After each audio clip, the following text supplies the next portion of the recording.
Sono 7 i giocatori dell'Atalanta Under 23 convocati nelle rispettive nazionali. Per questo la partita con la Triestina, in programma domenica 24 marzo, è stata posticipata alle 16:15 di mercoledì 3 aprile.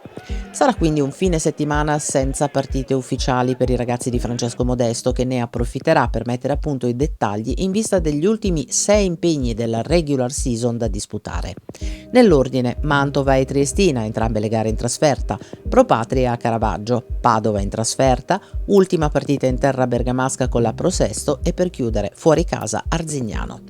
Al netto delle 6 partite che ancora mancano, in casa Atalanta si è soddisfatti del cammino della squadra sino ad oggi? L'evoluzione del lavoro quotidiano dei ragazzi porta sicuramente a dei riscontri che noi facciamo quotidianamente e anche periodicamente.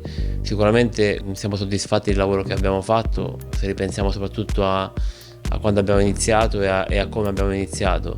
Poi chiaramente all'interno di questo percorso, che è sicuramente positivo, ci sono dei momenti in cui dobbiamo migliorare tante cose, in cui i ragazzi devono migliorare tante cose, però ripeto, fa parte del percorso e credo che sia sicuramente un percorso positivo che però va terminato. L'Atalanta Under 23 ha sorpreso un po' tutti, diventando partita dopo partita una piacevole realtà del girone A di Lega Pro.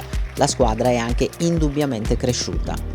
Ma sicuramente sì, inevitabilmente dal punto di vista dell'esperienza e della malizia sono migliorati, però parliamo spesso nelle riflessioni che facciamo. Ecco, le ultime 2 partite per esempio abbiamo ottenuto 2 sconfitte contro 2 squadre che lottano per la salvezza, che mettono delle motivazioni molto importanti per la salvezza, e noi secondo me siamo mancati in degli aspetti nei quali dobbiamo migliorare, cioè l'aver troppo rispetto dell'avversario quando magari la partita è in mano. Noi siamo ancora, secondo me, troppo bambini e poco spietati.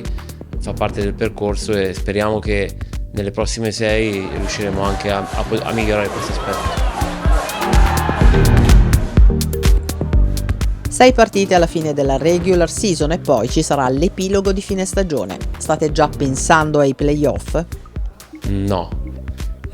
Sappiamo che abbiamo, tutto l'anno siamo rimasti sempre dentro le prime 10 della classifica, questa è una cosa positiva, vogliamo rimanerci, vogliamo anche ottenere il risultato migliore nel ranking. Dobbiamo farlo per noi stessi, per il lavoro che facciamo, dobbiamo farlo per il club che ci ha sempre dato molta fiducia, sia il nostro amministratore sia il nostro direttore sportivo ci sono sempre molto vicini, quindi ci teniamo, però non ci pensiamo ancora.